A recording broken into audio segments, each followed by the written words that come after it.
नमस्कार सबजनालाई। म आज महेन्द्राको सोरुम कुरिनटारमा छु। यहाँ तपाईँले देखिहाल्नुभयो बोर्डमा फास्ट चार्जिङ स्टेसन, महेन्द्राको सर्भिस सेन्टर, महेन्द्राको सेल्सको लागि सोरुम, तीनवटै भिजुअल हजुरहरूले देखिहाल्नुभयो। आज म यो सोरुमको ओभरअल लुक्स के छ, कुन कुन गाडीहरू अहिले अभाइलेबल छ, यहाँको 24x7 को सर्भिस पनि देखिहाल्नुभयो बोर्ड।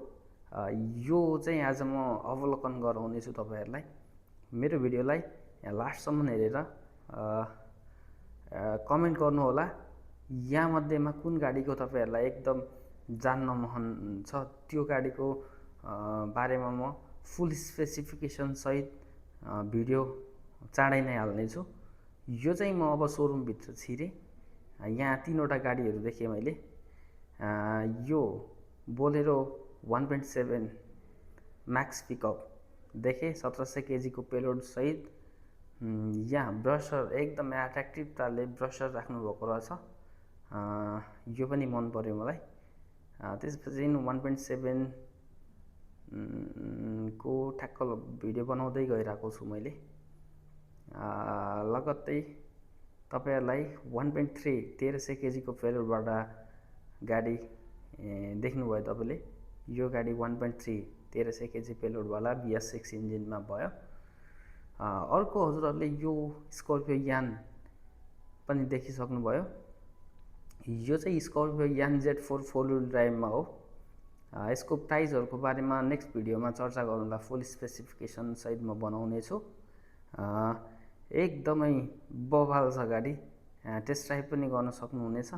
बायोमा नम्बर राखिदिनेछु, टेस्ट ड्राइभको लागि कल गर्न सक्नुहुनेछ। यो चाहिँ ओभरअल सोरुमको लुक्स भयो। अब हामी जाम सर्भिसतिर। म सर्भिसमा जाँदैछु। यो कस्टमर लन्च भयो। त्यसपछि यहाँबाट हामी सर्भिस सेन्टर छिर्न सक्छौँ। सर्भिस सेन्टरमा गाडी मेन्टेन हुँदै रहेछ एउटा हो, देख्न सकिन्छ।